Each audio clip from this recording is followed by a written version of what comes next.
तो पिलामाने finally तुमरो Sam's Odisha तरफरु city रो score card रो result publish date आसी सारी। तो जो पिलामाने सिटी एंट्रांस देइथिले बा जो मैंने रिजल्ट वेट करते तो फाइनाली डेट पब्लिश हो सारी। तो देखिए जोटा कि तुम 30 अगस्त रही 30 अगस्त 2024 तुम रिजल्ट आसवाक जाऊँगी जोटा कि राखी पर तुम रिजल्ट पब्लिश हे।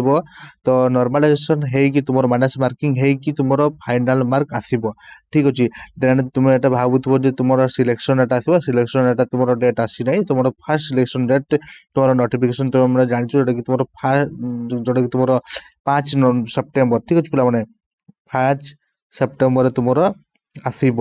ठीक जोटा कि तुम फास्ट मेरिट लिस्ट जोटा बाहर तो ता पूर्वर मु तुम के कट मार्क एक्सपेक्टेड के कट मार्क आसो ता भी तुम वीडियो जनईदेवी। तो तुम स्कोर कार्ड बाहर को जाऊँगी तो तेणु वेट कर।